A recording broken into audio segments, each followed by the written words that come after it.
Okay. So I'll start from the top of the list, and Tyler or Andrew, if you want to do bottom of the list. Okay. Okay, it just started streaming.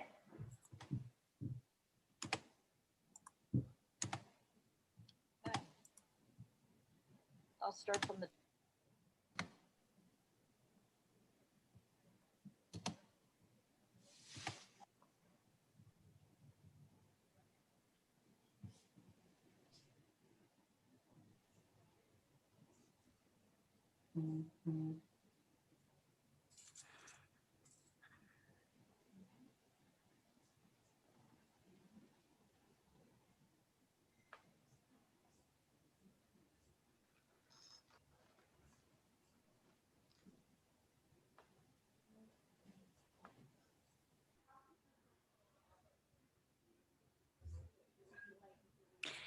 Good evening, everybody. How's everyone doing? I think you're all on mute. We're trying a different mode of communication tonight. We are using Zoom, and we hope that this will be a good interactive way for us to engage in conversation and for us to be able to share with you a little bit about what we each worked on during the legislative session and the legislative session as a whole. So I think maybe I'll give a couple more minutes just for other folks to enter, because I know we're expecting a bunch more. So we'll begin momentarily.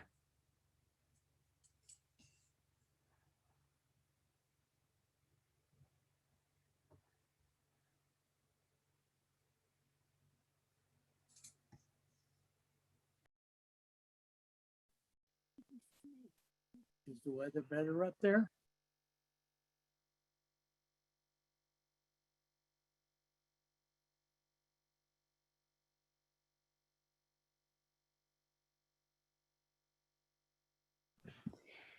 All right, I want to say good evening. I am Shelly Hettleman, and I am the senator for District 11.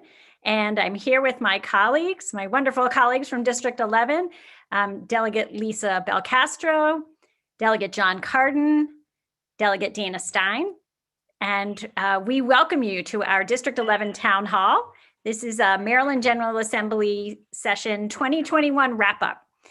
And we welcome you and thank you for coming this evening. A number of you have submitted questions prior to this evening, but a number of you might have questions that come up as we are engaged in conversation. So we want to give folks an opportunity to have those questions addressed as well. First, I want to welcome some other folks who are here representing or themselves elected officials. I want to say hello to Mark Brewster, who is here representing Congressman Dutch Ruppersberger. I saw a little wave. Welcome, Mark.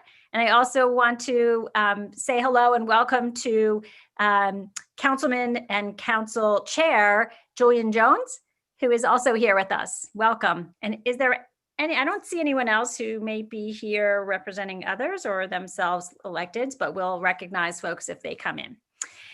So the 2021 Maryland General Assembly session was a session like no other. Not that I have been there for many years, but those people who have been say it was really unprecedented.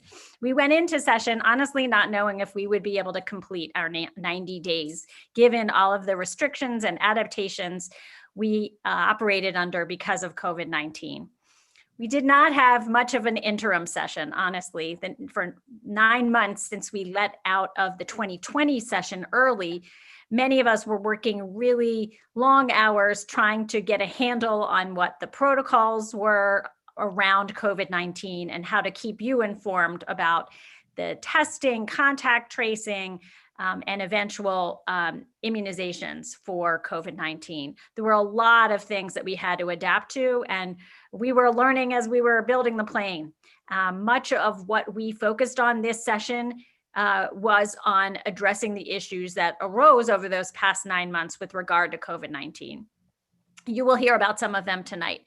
The problems that we all had with unemployment insurance, or many people had, the economic fallout from the from closures and from places of work having to be shut down and adapt, the adaptations that the medical community had to make in the face of the new healthcare scare. And there were so many ripple effects in our daily lives. So we went into session not knowing if, as I said, we would complete the 90 days. The Senate took one approach. The House took a slightly different approach with how to conduct session. Our Senate hearings had a limited number of witnesses. They were all via Zoom. We actually had to be in our offices in Annapolis, Zooming into our committee meetings, and our voting sessions were in person. We had plexiglass, we had hand sanitizers, we all had to wear masks, we had to be tested twice a week. You had to show on your iPhone that you had a negative test before they would let you on the floor. And all of these were very, very strictly adhered to. On the floor, it was a very strange work environment.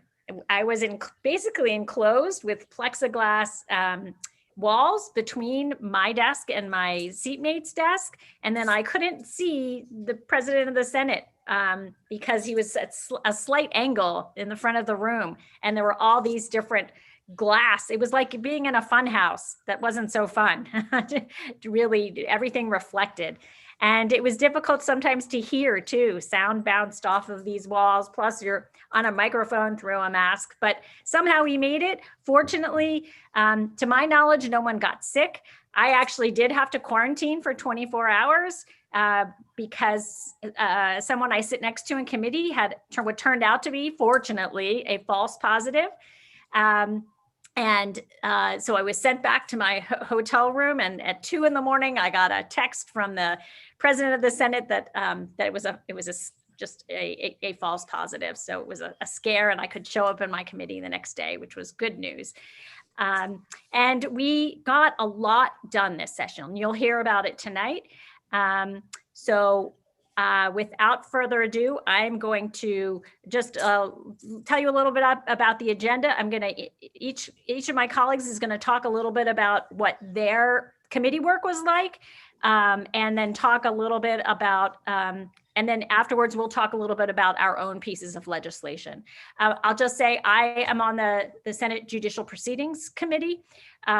As you know, police reform is a major focus of this legislative session.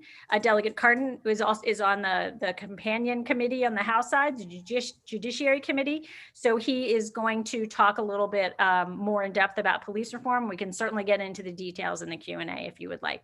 I'd also like to recognize Bridget Smith is here from Congressman Sarbanes' office. I saw her in the entry room. I don't see her right now, but she is probably on another page that I can't see right now. So welcome, Bridget. And we are very thankful that Congressman Sarbanes is representing our district, as well as Congressman Ruppersberger has most of District 11 and represents us in Congress. So without further ado, I'm going to turn the program over to Delegate Stein. Thank you very much, Senator Hettleman, and I want to echo your welcome to everyone for joining us tonight. As Senator Hettleman said, this was a very big and consequential session. You know, we were dealing with national, sort of the state ramifications of national issues such as COVID, such as police reform, as well as, you know, the myriad of other more issues, issues that are unique to Maryland. So it was very busy, and we had to operate in the using the types of procedures that Shelly mentioned that were kind of limited, unfortunately, our interaction with the public and with each other. But thanks to excellent leadership in both the House and the Senate, we were able to conduct the people's business and get a lot done. I also want to thank everyone who contributed to the discussion on issues during session. In my office, we received a record number of contacts, by email or by phone with people who had, suggestions for legislation, comments, questions. So thank you very much. We always appreciate your feedback. And as well as we have to give a shout out to the staffs of each of our offices. We dealt with, starting last year with the onset of COVID, with hundreds and hundreds of constituent inquiries and constituent needs with respect that were primarily COVID related, either unemployment insurance or vaccine related or accessing small business assistance. And so hopefully we have been helpful to you. And, even though there is light at the end of the COVID tunnel now, we remain ready to help anyone who is grappling with COVID or really any other issue that we can be helpful with. I just want to talk briefly about one major COVID piece of legislation, and then a few environmental and transportation issues, since that's the committee I'm on. I'm vice chair of the House Environment and Transportation Committee. Probably one of the most significant pieces of legislation we passed and early in the session was called the Relief Act. It provides over $1.5 billion in pandemic relief to Maryland residents. It infuses the state economy with $500 million in spending and provides over $1 billion in tax relief and credits. And I think what's particularly noteworthy about the tax relief is that we really focused on increasing the earned income tax credit, which is the most effective anti-poverty measure that there is to help boost working low and moderate income individuals out of poverty. We also provide stimulus payments to low and moderate income families, provided funding to try to close the digital divide, and provided some relief to small businesses on top of the additional programs that had been rolled out last year. Just a few points about environment and transportation legislation. Notable bills that passed. One requires the MTA to electrify its bus fleet.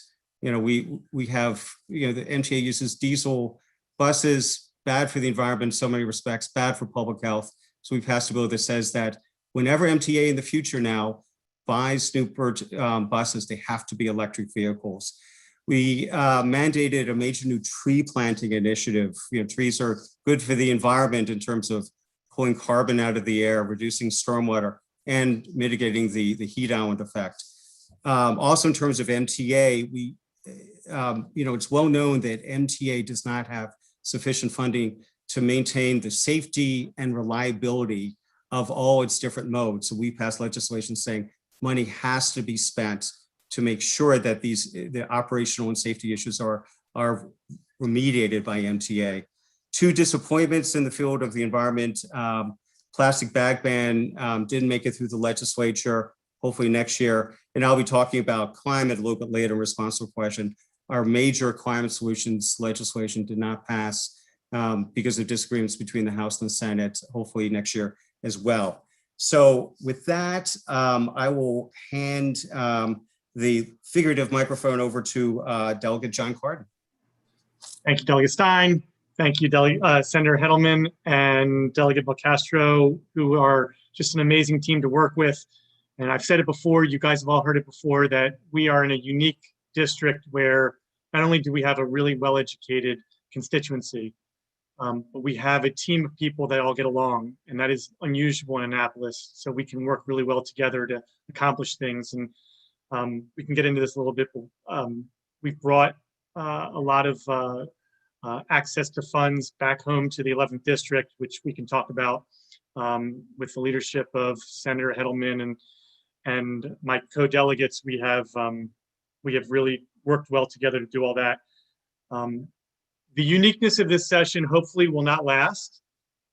As Delegate Stein already said, communications was very difficult.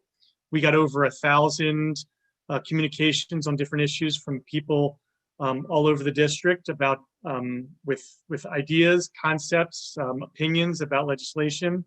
And kudos to my staff, not only Andrew, but his staff of 3 interns that handled all the communications coming in.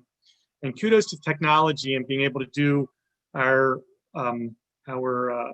committee hearings on Zoom. We did voting sessions in the Judiciary Committee on Zoom. Delegate Stein was located, as all the vice chairman, all the top leadership were located in the annex, holding down the leadership there. And Delegate Belcastro was located in the main chamber. And I got to go back and forth. I started off in the annex and then went to the main chamber. I guess they were trying to keep me on my toes. I don't know. Let me so I served as Senator Hettleman has already said, I served on the I serve on the Judiciary Committee. We handled, among other things, the police reform packages. And I'll just mention very quickly some of the issues that were taken up. Almost all of them passed, not everything passed. And most of it did not pass in the way that either the Senate wanted or the House wanted. There was a lot of compromise in between, and a lot of vetoing by the governor and then overriding vetoes. So we passed one bill out of the House, which was a omnibus comprehensive bill, and there was multiple bills in the Senate, but I'll highlight three of them. Senate Bill 71, Senate Bill 178, and Senate Bill 600. So among these four bills, the following was discussed and in some capacity passed, and then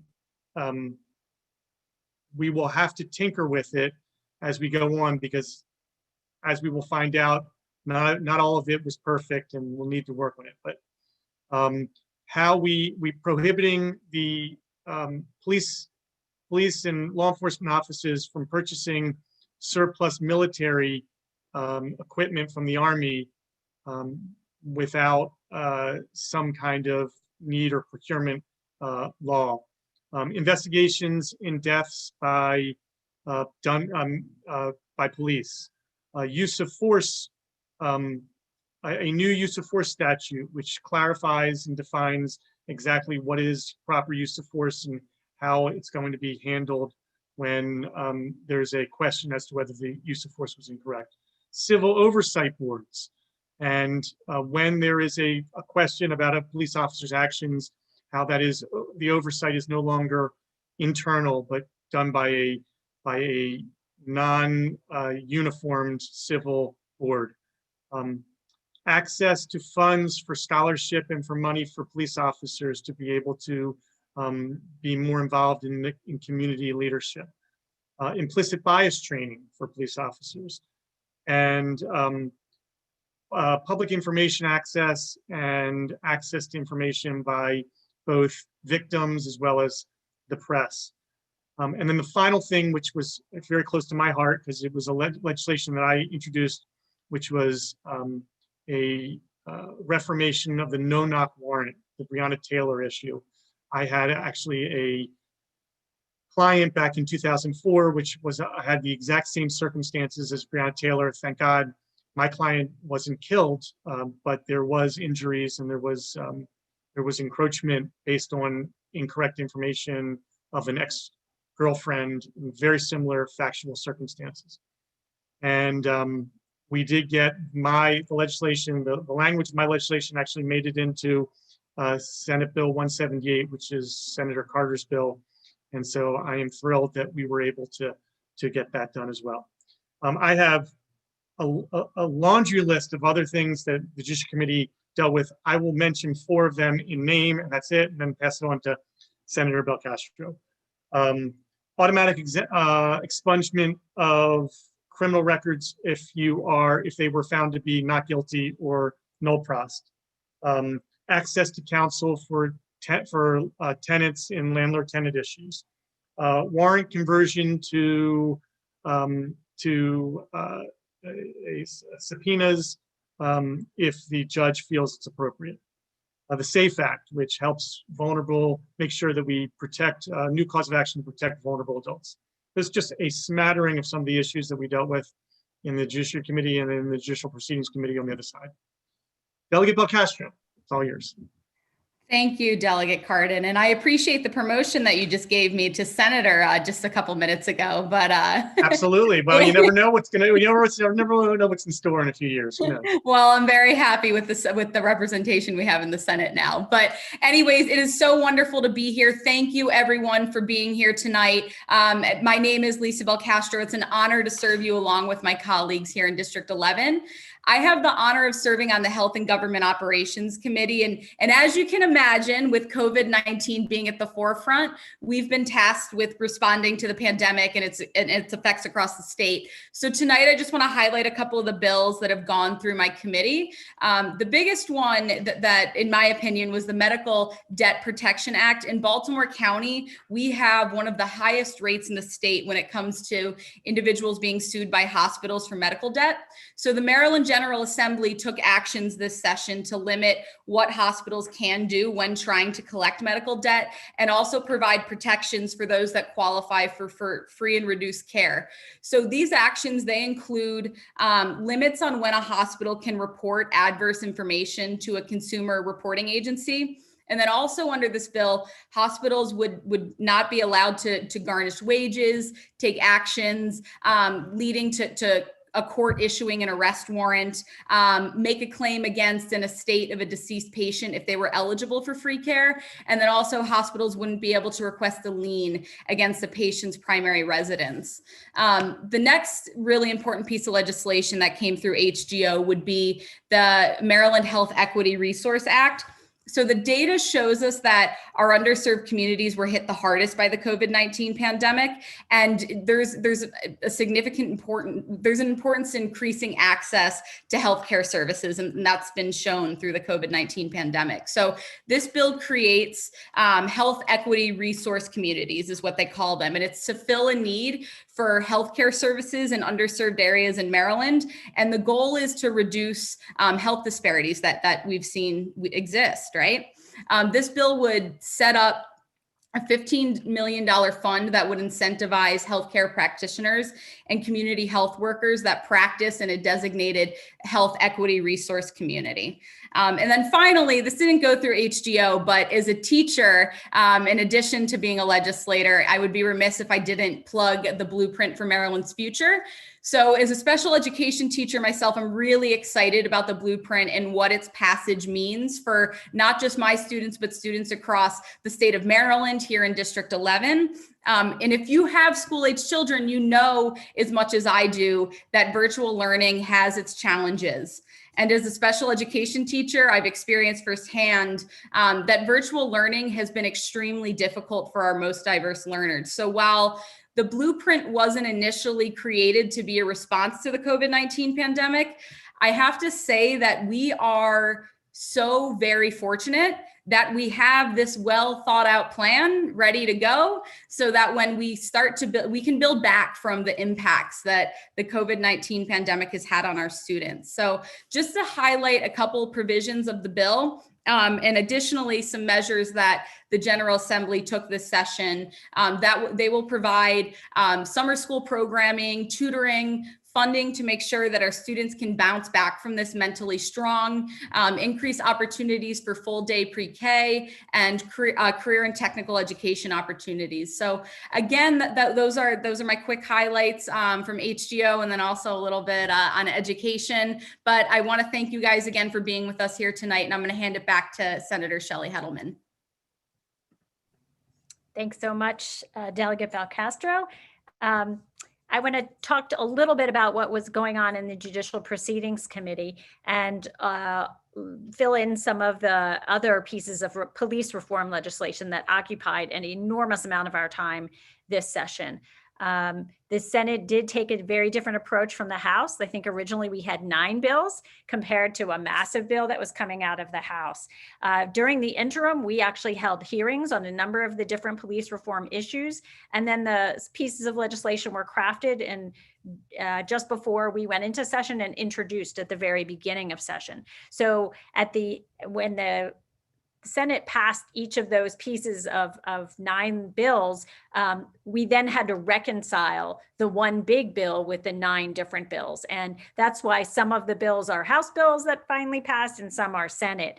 But there was quite a lot of back and forth and quite a lot of compromise that had to be done to come to consensus on the direction of police reform. I think that while there is, nobody is 100%, I think, happy with every piece of legislation. I think there's no denying that Maryland has made a significant step forward in reforming how our disciplinary process will be conducted, how body cameras will be used, the new definition of use of force, how law enforcement officers can be supported both through scholarships for continuing education, for mental health supports and EAP programs, as well as we restored local control of the Baltimore City Police Department to the city after they go through a referendum coming up, and establishing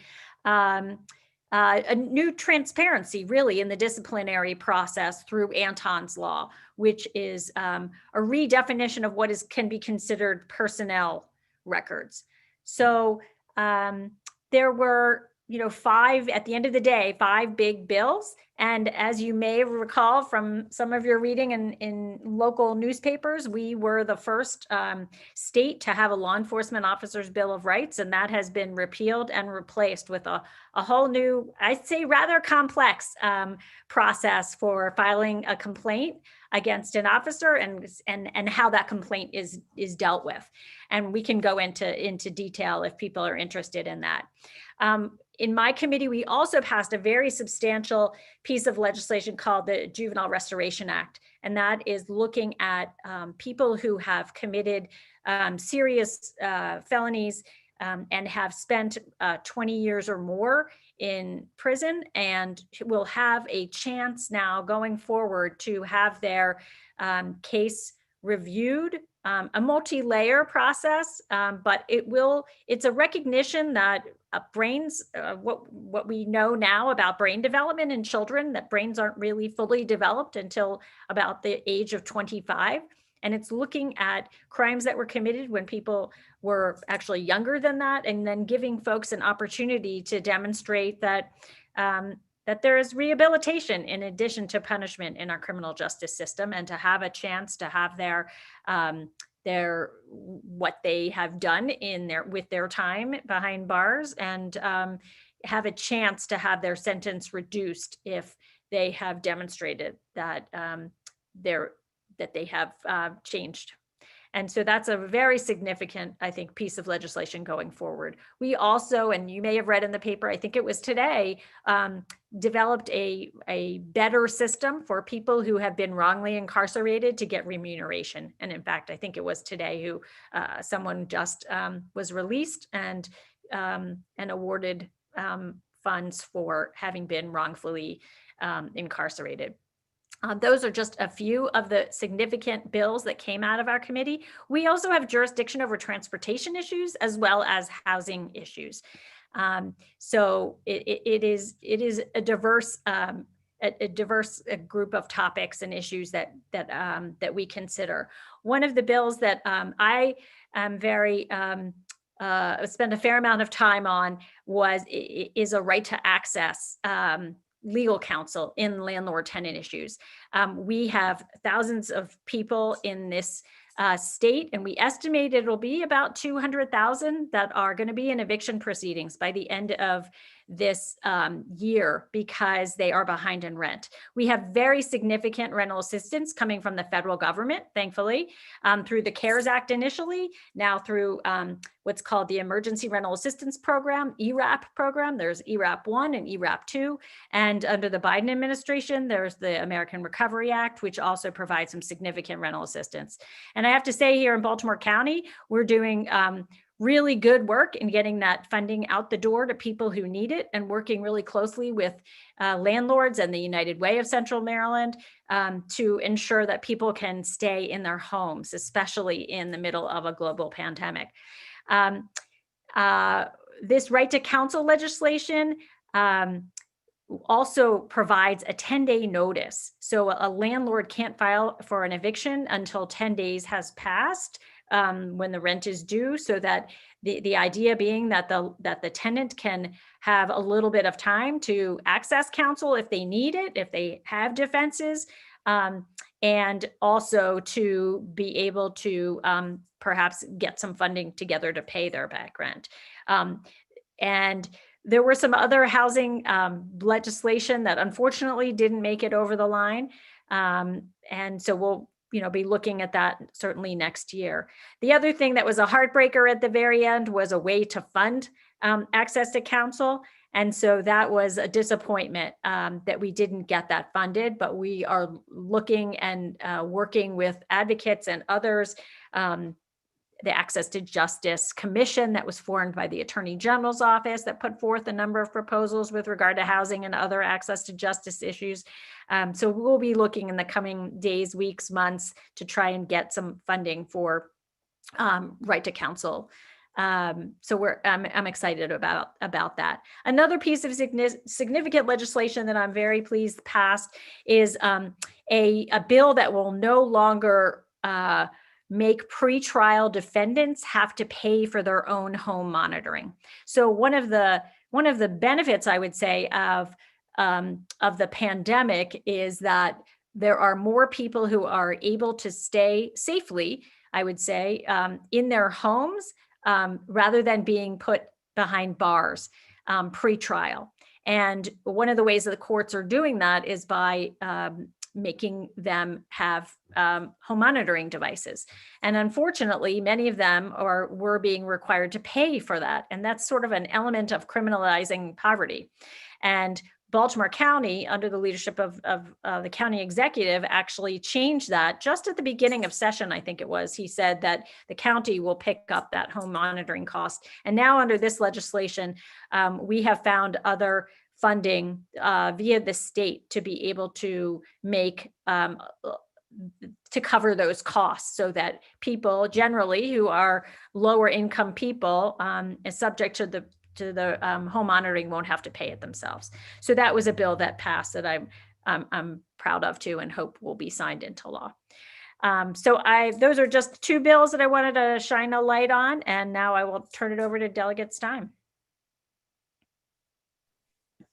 Thank you very much, Senator Hettleman. I'm going to talk briefly about three bills of mine that passed that cover different issue areas. One deals with immigration, one deals with vehicle law, and the third one deals with hunting. The first one, it's no surprise that the state has a lot of databases on our own personal information. The idea is, though, that the state is not to provide that information unless it's necessary for a court proceeding or any other provision, any other reason that's specified in law. Well, one of the databases is the one maintained by the Motor Vehicle Administration, keeps information on all of us and our driver's licenses. And unfortunately, the state was giving access to that database to Immigrations and Customs Enforcement, who are using it solely for the purpose of finding out for undocumented immigrants who committed no particular crime. But so ICE was getting access to this database just so that they could pick up these individuals and deport them. And this is well documented in news stories. ICE had admitted and acknowledged it. So finally, after a few years of trying, we passed a law saying that ICE cannot do that unless they have a warrant. So in other words, if they're acting for purposes of criminal immigration enforcement, they can get access to this information, as can any other state agency or federal agency. But if their sole purpose is just to pick up someone who's in the country undocumented, but otherwise is leading a law-abiding life, they cannot do that anymore. And I want to thank Delegate John Carden, because this bill went through the Judiciary Committee, and he was the subcommittee chair of the committee that dealt with us. And I really want to thank his support on this bill. Second bill deals with motor vehicles. We are all pedestrians. There are many, many people. I used to be a bicyclist. I haven't been recently, but there are many bicyclists.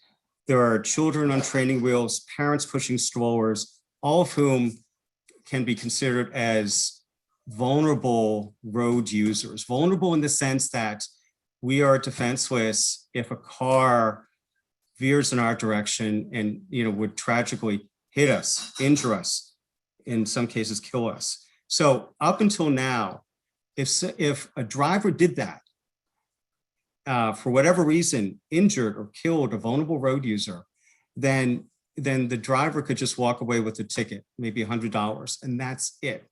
And especially after a number of deaths of cyclists who are hit by cars, where the driver just basically walked away with slap on the wrist.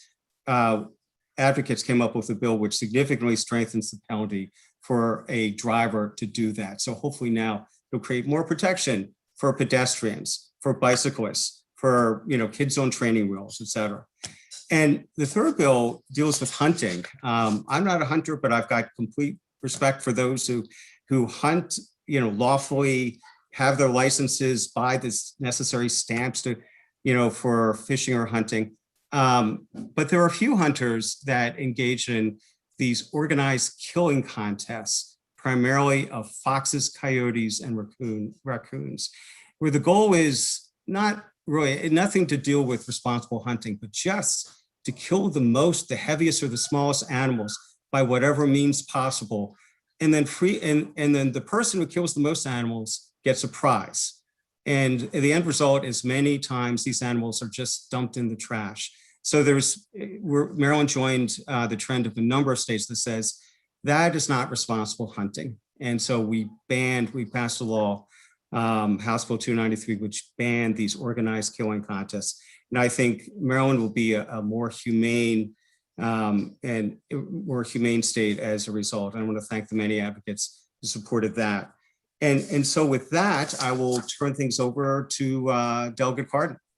Thank you, Delegate Stein. I noticed Linda Dorsey Walker's in the crowd from the Central Committee. It's good to see you. Thanks for being here. So I already mentioned the bill that worked through our committee to be able to convert warrants to summons. I think I said subpoenas last time.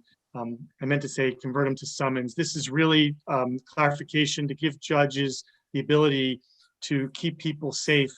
Anytime a warrant is being served, there's always possibility for issues of safety.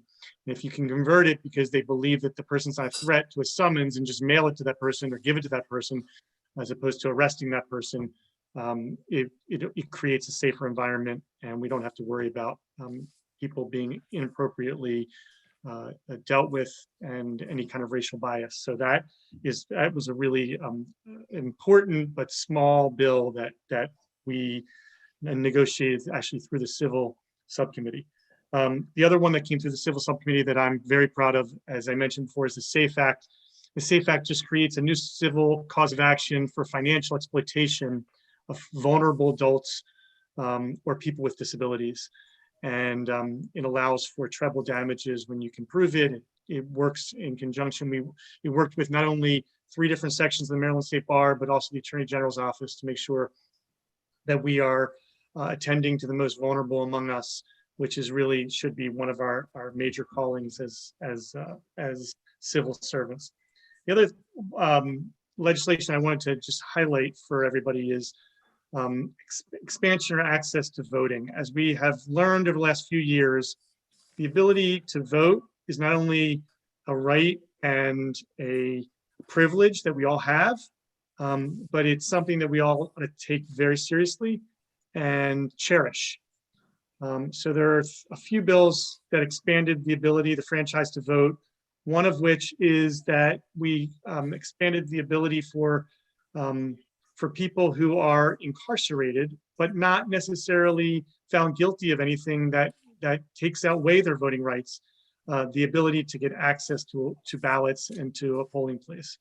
And that's legislation that will continue to expand over time, but there's no reason why, simply because a person is sitting in central booking waiting to either be released or to be tried for some sort of infraction, that person shouldn't be denied his or her ability to vote. Also, there's legislation that created a permanent absentee ballot opportunity for people. If people want to get an absentee ballot, they want to have it be something that's permanent. There is the ability to continue to just get it and not have to necessarily refile for the ballot every 2 years. There are going to have to be some fixes to that, in my opinion, but that is a very good start to making sure that we are enfranchising as many people as possible. The last one is a very controversial bill, which was a lot of fun because I was adamantly in favor of it, which gets rid of in-district, at-large, countywide, at-large voting for district-wide positions. And what does that mean? That means if I am running for, let's say I'm Julian Jones and I'm running for the second councilmatic? Fourth councilmatic. I get them all confused. I don't remember. I am Julian Jones and I'm running for the fourth councilmatic seat. You would allow everybody who is in Baltimore County to be able to vote for the fourth councilmatic seat because it's at-large voting for specific council seats. And this doesn't happen in Baltimore County, but it does happen in other counties across the state, 5 of them to be exact. And what it does is it allows for, if you have a county, a district that happens to be a large minority district, but if it's at large voting for the whole county, the chances of a minority being voted in that district that is not a minority county, but it is a minority district, is very low. So it really does disenfranchise people and their votes. And we prohibited that this year. And it was a really, really exciting bill to put forth. And I can talk about that a little bit more at a later time. Thank you. Delegate Belcastro. Thank you, Delegate Cardin. I'm going to take time to highlight 2 of my bills and a legislative bond initiative that I put in this year. And the first bill I want to start off with has to do with Alzheimer's care and assisted living facilities. So we've seen throughout the COVID-19 pandemic, it's revealed the need to put special focus on our congregate care facilities. And in Maryland, our Alzheimer's and memory care units have been deeply underregulated. And additionally, the assisted living regulations, they haven't been updated since 2008. We've had a draft for the assisted living regulations that have been sat on OHCQ's website, but they haven't been, and they've been sat there since 2016, but the state really needed a push to get these over the finish line. So what this bill would do, HB 416, it would mandate that the Maryland Department of Health make these much needed updates to the assisted living regs and the memory care unit regulations by December 1st, 2022. And it also seeks to elevate the quality of care that's given in an Alzheimer's or memory care unit. And it does this by ensuring 2 things. The first is that the staff that work in these units, they're trained to do so. And also that number 2, that these units are adequately staffed to meet the needs of the residents. So if you know anyone with Alzheimer's, if you ever interacted with anyone with Alzheimer's, obviously there's going to be different training that's required of the staff to work within those units. They're going to need they're going to have to know different programming, different activities, different ways to how you interact with the staff day to day. And then also the needs are going to be more demanding in a memory care unit. So we want to make sure that it's adequately staffed to meet the needs of the residents. So this bill is going to mandate each of those things. I'm really happy to report that that it passed the Maryland General Assembly and it's headed to the governor's desk, hopefully for signature soon.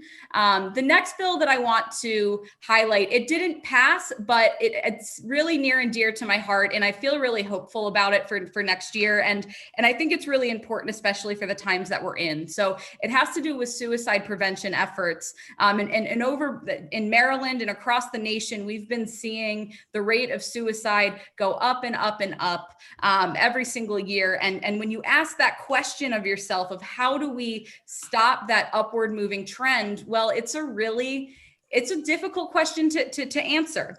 So what HB 209 would do is it would establish the Maryland Suicide Fatality Review Committee. And this committee would have the authority to collect data on specific suicides once they happen. So multiple agencies might touch a suicide when it happens, maybe the police department, maybe MTA. It all depends on the situation, but they would have the authority to collect that data. And once you start to collect data, you can start to analyze it and look for trends. And once you have trends, all of a sudden you have policy recommendations that can be identified and implemented. And the best example that I can give of this being put into place and working comes out of Washington County, Oregon, where they did something similar. And what they did is as they were analyzing the data, they found that there was a trend in, it's really sad to talk about and even think about, but when people would, before committing suicide, people would they found that a high rate of people would drop their dogs off at a shelter prior to doing it. And since they identified this as a trend, they started working with individuals that worked within shelters to be that extra touch point, to be, to identify if when someone's coming in, if they're in distress, and be able to know what to do if they are noticing those signs or symptoms. So something that, like I said, it didn't pass this year. It did pass in the Senate. We have some specific things, I think, with the fiscal and policy note that we can adjust so that it can pass in the House next year. And I'm really excited about that. Next, I want to highlight a legislative bond initiative that we put in for the Jules School located here in Pikesville. In my full-time job outside of the legislature, I am an adapted physical education teacher. So I work exclusively with students with disabilities and in a recreational setting. So it's something that's really near and dear to my heart. And what this legislative bond initiative would do is it's going to provide $50,000 to the Jules School to create a playground for individuals with physical and developmental disabilities. And it's going to be a playground that's accessible for wheelchairs, for walkers, and anyone that might have a mobility difficulty. It also is going to have a swing for individuals with disabilities. Individuals in a wheelchair or walker can easily utilize. It's going to be really a state-of-the-art playground to provide recreational opportunities here in District 11. And we have nothing like that in our area.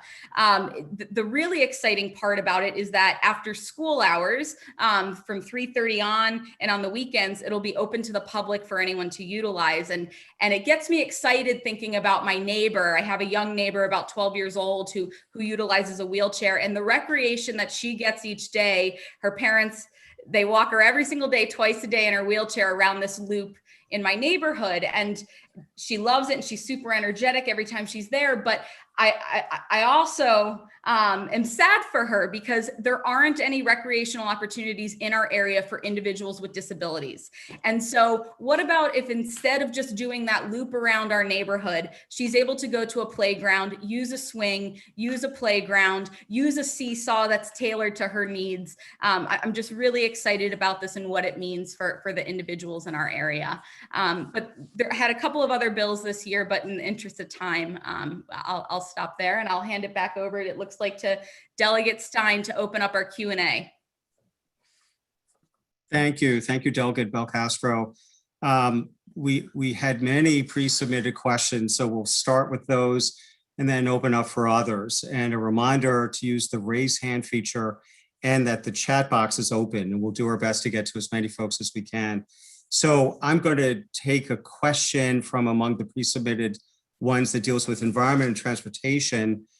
The question was, Maryland is too car dependent and sprawl based and lacks strong public transit.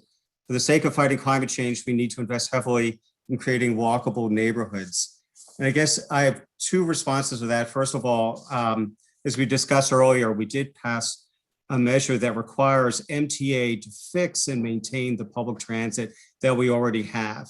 I mean, one reason why some people who might be inclined to use public transit are discouraged is because public transit breaks down too often, and there are concerns about its safety. So we passed a bill that says that MTA has to repair and ensure that the transit system is operational and safe.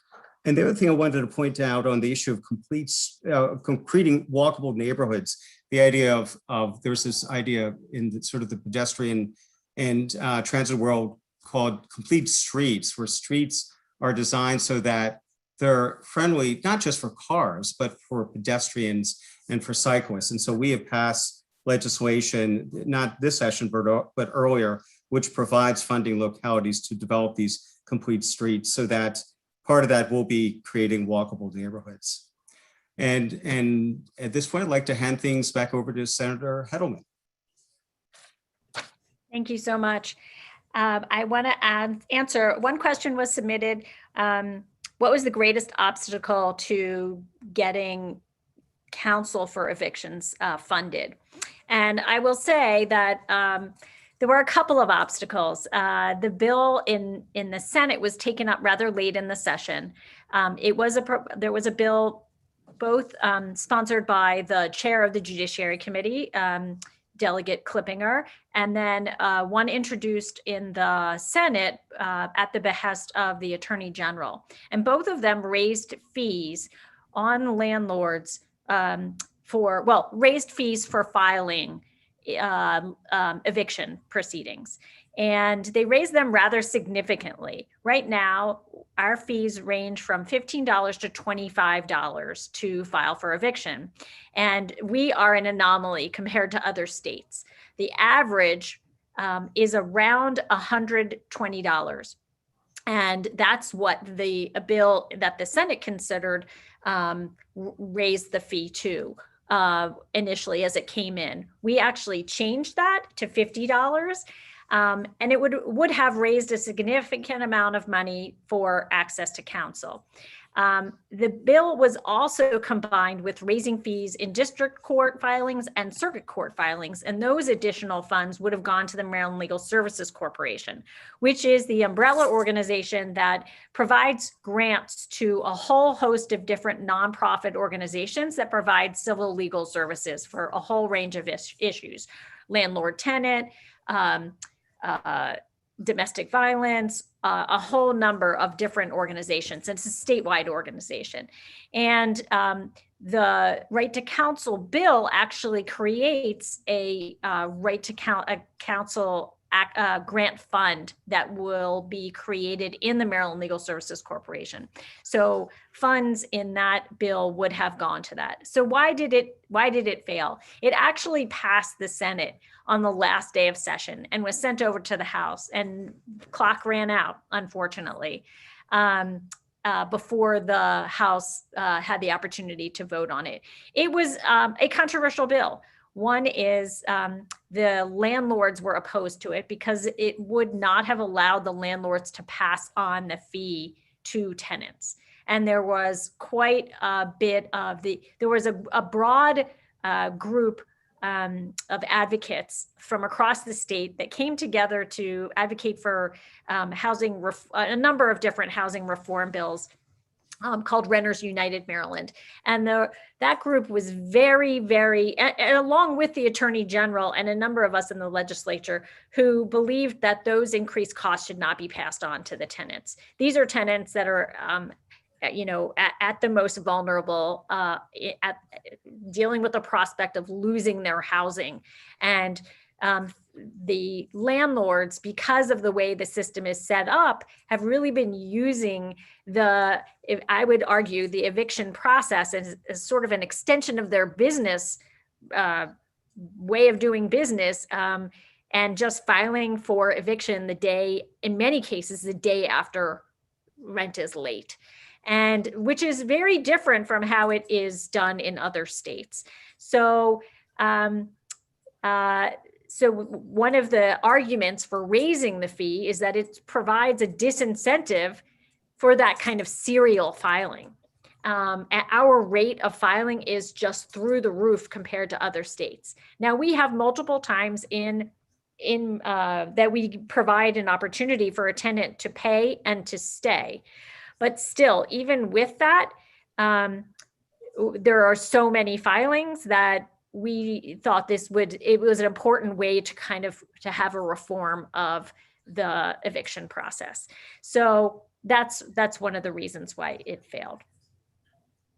I'm going to turn it over to Delegate Cardin to answer another question. Thanks.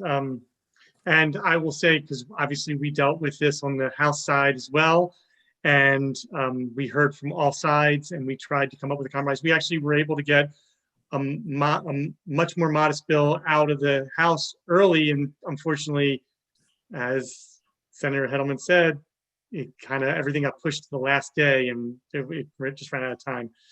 But the right to cure is, this is an issue where, there are laws in the books. If we want to change the laws, let's change the laws. But if the law says that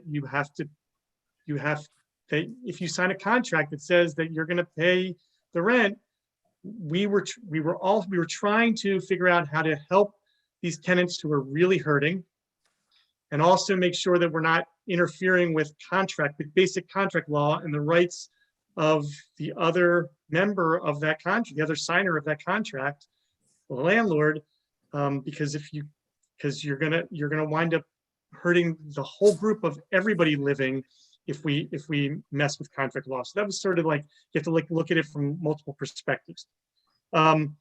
Please consider removing old laws that have no place in our modern society that create injustices and systematic racism.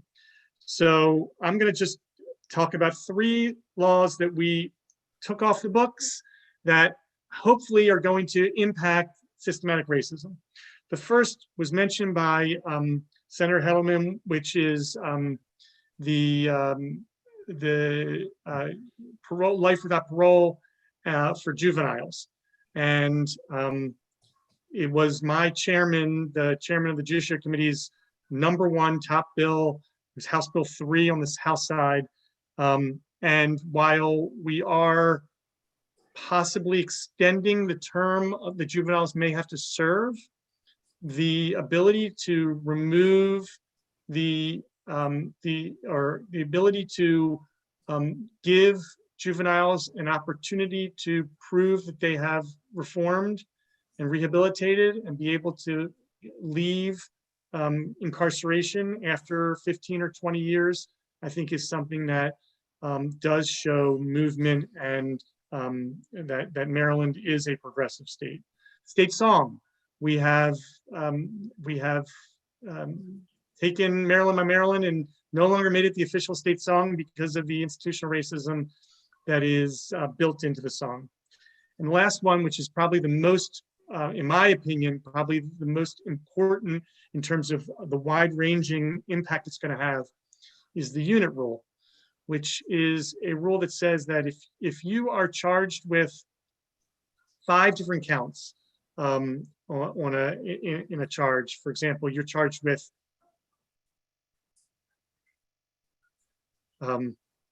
burglary, larceny, assault, and battery, or some multiple counts of different charges, and you are only convicted of one, the assault, and all the other ones were dismissed or null pros, which means not prosecuted. You couldn't have those other ones which were dismissed expunged. So they're still on your record, even though it says that you were never charged with them. If you have a record, and even though you've only have one conviction on your record, you may have all these other charges that are there that somebody can find. And there was, for years, the judiciary was saying we couldn't do this. The technology is not there to be able to remove all these other charges. But they've been dismissed. So somebody shouldn't be attached to those charges if they decide that they're not going to prosecute those charges.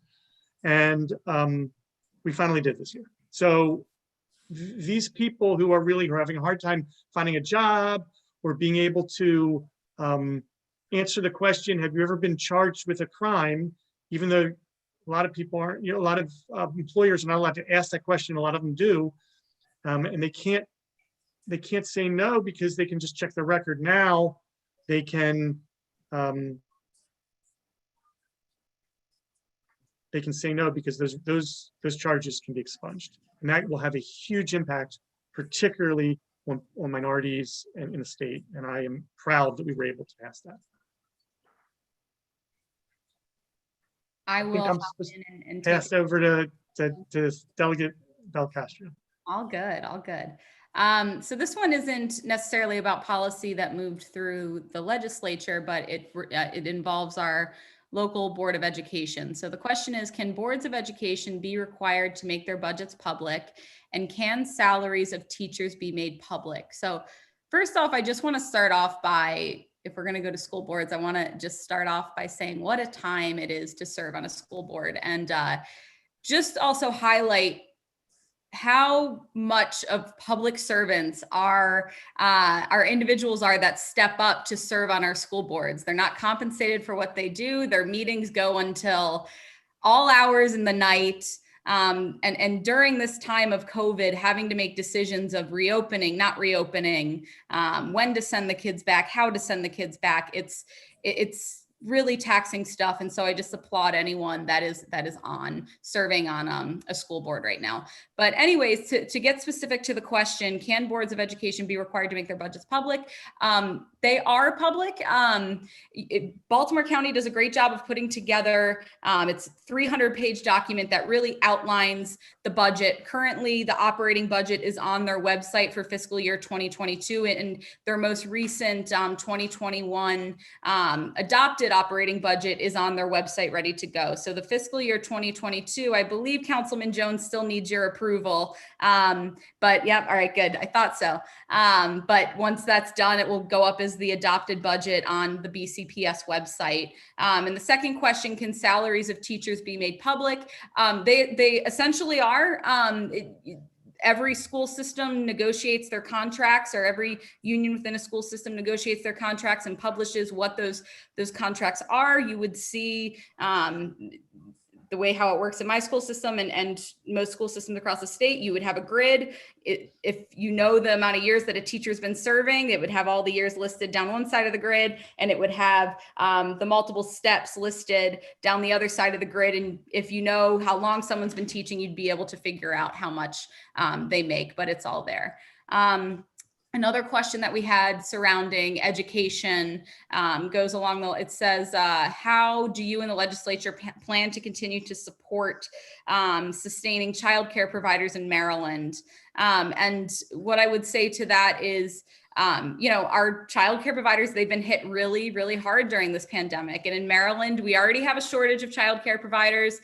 We have to ensure that they're able to make it through this difficult time. And if not, we're going to have a much bigger issue on our hands when we come out on the other side of this pandemic. So I was really happy to hear the news from our Maryland congressional delegation that they passed the American Rescue Plan. It puts significant funding to families for childcare assistance and also childcare providers to the tune of, I believe, $500 million.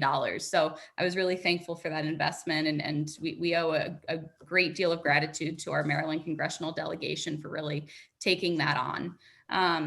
Does anyone else want to try and are there any other questions that anyone else wants to take? I think I'm supposed to actually invite anybody to briefly ask questions if anybody has. Any Before other we do that, questions? can I just, I want to respond to something that somebody put in the chat and mention it because it is very Baltimore County specific, is we all worked very hard to ensure that our library workers would have collective bargaining rights this session. And Anita, who posted, was an avid advocate for that. And that was never, when I introduced the bill, did I think it would be, quite as labor intensive as it was. But at the end of the day, the Board of Trustees of the library and the union that aspires to represent them came to a hard-fought agreement to allow collective bargaining of our wonderful, wonderful library employees who have stepped up and really gone to bat for providing really creative and important services to the community, especially over this past year dealing with the challenges of COVID. So I just wanted to mention that. I think we all enjoyed voting for that bill. We all supported it. So we're going to go to the questions, both those who have raised their hands and those in the chat room. We're going to alternate between them. So if you have any questions, again, either write them in the chat or raise your hand virtually. So the first one is Edward Johnson. First of all, I want to say congratulate, but acknowledge that Shelly Hettleman had to suffer through a lot on her JPR committee with the constant pulling apart of bills by Cassidy, West, and Howe. That you sat through a whole lot. But I did learn the big difference between Shell and May and how important there can be in bills. But yes, I definitely learned to watch. I watched probably about 100 hours of JPR. but it was interesting. But my question is for Delegate Stein. The part of the Climate Solutions Act that got chewed up the most was the buildings requirement. And I get the feeling that there's a lot of resistance in the House to those building requirements. But I think, to me, they're some of the most important part of the bill, other than the forestation. What do you think of the chances of that part of the bill and the chance of getting them passed next year? Yeah, thanks for your question about the climate bill, which for me was the biggest disappointment from the session, because I was the House sponsor and also because climate is such a big issue. And, we had agreement between the House and the Senate on the vast majority of the provisions. We had stronger transportation provisions. We had better funding provisions. With respect to buildings, you're correct. We did take out a fair number of the provisions about buildings from the Senate bill. And the main reason is because we heard from engineers and other folks that these provisions had not been modeled for their carbon or economic impact. And there is a buildings work group of the Maryland Climate Change Commission, which in fact is meeting again next week, which is aiming to produce a number of recommendations on the most cost-effective ways to reduce emissions in the building sector. So in the House, we're going to take our lead from that buildings work group. And I will say that we did, even though we took out a fair number of the buildings provisions, we added a fair number of our own, especially dealing with state buildings and also some dealing with private buildings. So there were different provisions that were put back in. In the end, it was over those provisions we couldn't come to agreement. But I would say in the vast majority of the provisions, there was agreement between the House and the Senate. And I look forward to working with the Senate, as I know the House leadership does as well, to pass a bill next year.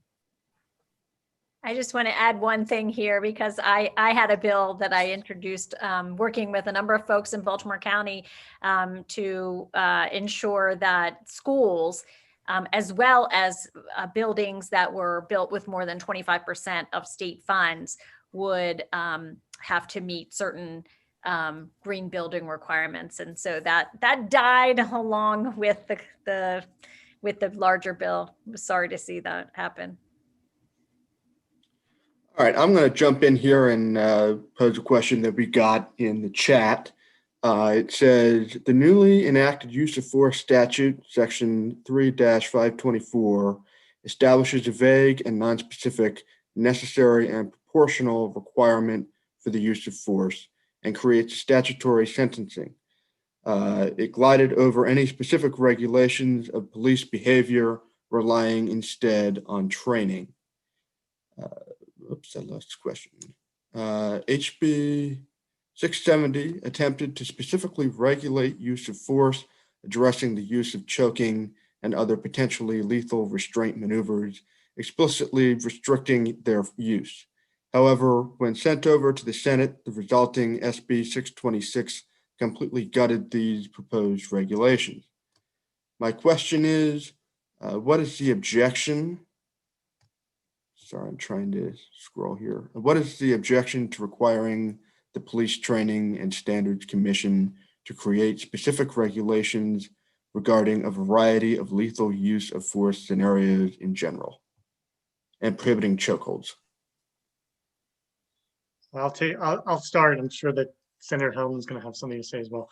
So first of all, I voted for 670, and I was very happy with the more specific language. However, coming back, there is something to be said for leaving language a little bit more open and having regulations define it, and then winding up using our system, which we've used now for over 200 years, of the judiciary helping to define, because that's how it works in the real world anyway, is that when somebody violates what we consider the law, it has to be tested. So the question is, should we or should we not make it very, very rigid so that it's very specific whether they have done it, or should we allow the agencies through regulatory process define everything in their own capacity and then have it tested.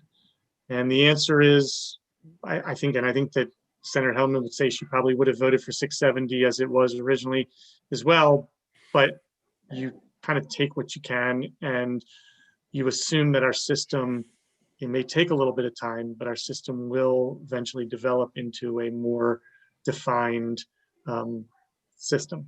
That's really the answer that I see, and the reason why I was willing to support the conference committee solution to the problem. So I'll add, you're right. I would have supported the more carefully crafted language. I don't remember having a conversation in committee about the specifics of, for example, a definition of chokehold. I don't recall having that detailed discussion. Our use of force definition was different as it came out of the Senate. And we ended up with the House's definition of use of force, which is under the totality of the circumstances, the force is necessary and proportional to prevent an imminent threat of physical injury to a person or effectuate a legitimate law enforcement officer objective. And with regard to the Maryland Police Training and Standards Commission, I think they will be developing they have a big job going ahead, going forward with all of the different bills. And they will create a lot of different regulations. I think that they will come up with, for example, a matrix on discipline and a matrix, data tracking. I mean, training for the people who are going to be part of the accountability boards and the police accountability boards and the charging committees and the trial boards. So they have a big job ahead, and I imagine that this will be part of it. If, as we're going forward, this isn't working as we think it should, I would not be, surprised if further, next year, the year after that, we come back and have a more detailed definition. So I think we have to see how a lot of this is going to work. Some of this is really complicated stuff, and we're going to have to see how it works in practice. And there is no doubt that we will be back, whether it's next year, the year after, tweaking things as it's implemented, I should say. So some of these, the complaint process is very complicated, and different jurisdictions are going to be able to handle it differently. And so we'll see what the real life practical experience is, and then come back and tweak it like we do with lots of things. The beauty of the legislative process, you can see how it works and come back and fix the pieces that don't. All right, our next question, this person says, I appreciate the critical and necessary police accountability and transparency legislation that was passed this session.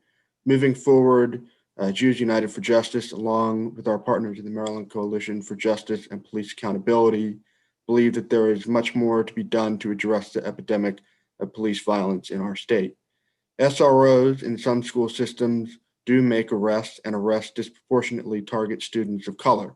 2 bills were introduced this session to remove SROs from schools and reallocate funding to critical student supports, and neither advanced. Do you have any suggestions for going forward? I will take a stab at that one, if that's all right. So I found interesting today, Howard County, this is something that I've been following really closely, and something that, being a teacher, that I feel strongly and passionately about. I found today Howard County announced some changes that they're going to make to their SRO program. Also, additionally, they're going to be, from what I understand, removing SROs from their middle schools, but in the schools where SROs will remain, they're going to be making significant changes. They won't be wearing police uniforms anymore. They'll be wearing plain khakis and a polo t-shirt. They're going to be wearing body cameras. They're going to be making sure that they are not interacting with students when it comes to disciplinary issues. And I agree that the stats are staggering. it's a huge problem when we're arresting and students with disabilities at a higher rate, when we're arresting students that are Black or brown at a higher rate within our schools. SROs shouldn't be intervening in situations that could be dealt by school personnel, staff, counselors. The issue, and I've been very open with JUFJ on this and in some of the other advocacy groups, is when I ask the question of how are we going to protect our students within the schools from outside threats, that I'm never able to get, I'm just unfortunately not able to get an answer to that question. So I think in my opinion, our focus needs to be on redefining what SROs are, when they should and when they should not be interacting with students, changing how they address and how they appear within the school building. But it is not, as of right now, my opinion that we should be removing security and SROs from the school system, but I won't speak for my colleagues on that.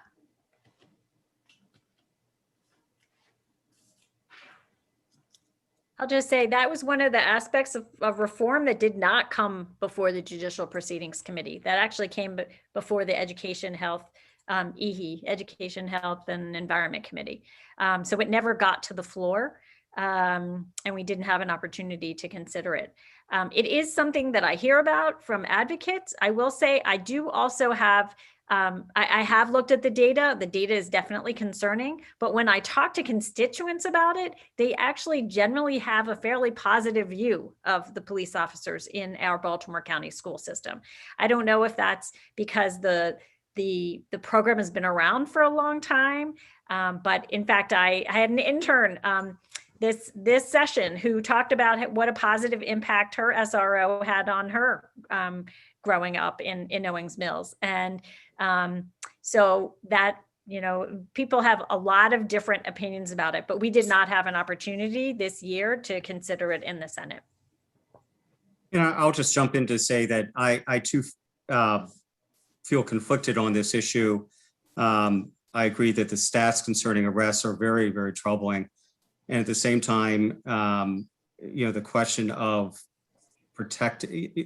one issue that I've had legislation for a few years, which is not advanced, unfortunately, is handgun related, is gun safety related. And so it's in response to the rise in shootings at schools where one of the students or a neighbor who's a juvenile gets access to their parent's gun. And so the question is, when you have a shooting like that, who is there to try to, protect students against an intruder? So I too feel conflicted, and it didn't come before my committee, but I guess I would favor sort of what Delegate Belcastro is saying, more reform and processes that with respect to SROs, as opposed to the state outright saying to counties that SROs are prohibited. Okay, now we have a question for all of the legislators regarding gerrymandering. And the question is, are you concerned about it? And what can you do to, I think they're saying gerrymandering, but I think it's like the radical gerrymandering. What can be done to avoid that, given that we're now in a new round of districting? So this is for all of you. I'll go first. I'm always concerned about gerrymandering, and we have historically in Maryland, in terms of our congressional districting, has always been really, really odd, and it's something that gets national press, not the most positive national press. And then in terms of legislative, there's two different redistrictings. There's the state legislative districts, and then there's the congressional districts. And I've always supported a nonpartisan commission somehow being involved in it. And I think that it shouldn't be proposed by a governor or a legislature. It should be proposed by an outside group that comes together and brings both parties together to approve so that it doesn't have appearance of impropriety. That would be how I would see the best way of doing it. And as I've said in the past, although this is interesting, an interesting statistic that Maryland has, Maryland is one of 2 states that has been in the past historically had redistricting controlled by Democrats. And this will be the first time in a long time where it's going to be, for all intents and purposes, controlled by a Republican, because it'll be a governor in the governor's mansion, even though recommendations will come from legislature. And there are 16 states where the Republicans control the redistricting maps. So why should the Democrats, me being one of them, give up that one of the 2 states where we control it? And the answer is because all the other states, all the other whatever 30 some states, all have nonpartisan groups that recommend redistricting. And so, this is something that we really do need to continue to work on. It's never going to change overnight, but something that we could all just get together and work nicely in the sandbox. We could actually figure things out. Yeah, I'll jump in and say I agree with what Delegate Cardin said. Gerrymandering in Maryland certainly has been a problem. And, I support a nonpartisan approach to drawing the districts in Maryland. I do think the best approach is national reform. Unfortunately, the Supreme Court punted on this issue in, I think, a decision last year or the year before. But at the same time, Congress, at least in the House of Representatives, has passed H.R. 1, which with respect to congressional redistricting would end this type of partisan gerrymandering. And I certainly hope that the Senate the U.S. Senate takes this up as well. So I think it needs to be addressed. It's a process of drawing districts is abused in so many states by both parties. It should be dealt with at the national level. I wholeheartedly agree with that. I know a couple of years, I don't recall seeing it this year, but a few years back, I remember voting for a bill that created a compact among our neighboring states that we would all agree to certain reforms. But I really do think it should be done at a national level. Just so you know, this, I think he just finished making appointments. The governor has appointed a redistricting group that is going to be making taking, I assume, public testimony, as well as putting together, once we have the data. The census data is not going to be available until the very end of September, beginning of October. And that group will be putting together different maps at I believe at the legislative and congressional levels. And then I'm sure the House and the Senate will be putting together its own plan too. But there's no question we need to reform the system that we have now. And if it's any solace, I do believe that our maps for this redistricting will not resemble what they looked like 10 years ago. The 3rd congressional district, where I know Congressman Sarbanes represents 5 different counties and has to literally, I think, row across a body of water in order to be able to keep the district contiguous, has got to change. So I want to pick up, one of the questions was about childcare and about childcare subsidy rates.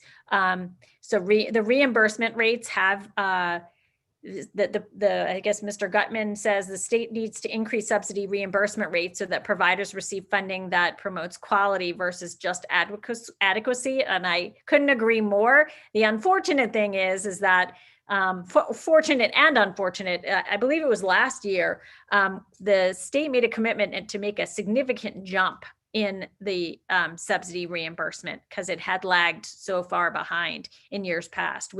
Fortunately, we got some additional funding from the federal government that will help to tide us over, not just in this area, but the significant federal funding that we're getting is going to help address the structural imbalance we've had in our budget for, I think, FY22 and 23. So it's very good, the assistance we're getting from the federal government that's enabling us to weather this real storm that we've been in. But it's certainly something that when I was on the Appropriations Committee and dealt with increasing the reimbursement rate and working both with the childcare providers and the advocates to ensure that both that there is enough childcare and that the entities that were providing it were paid enough to be able to hire really quality people and provide the care in a really quality setting. So yeah, it's a big issue. It's an important one. And there have been a bunch of people over the interim who have certainly worked with the providers to, to help them weather these really difficult times too.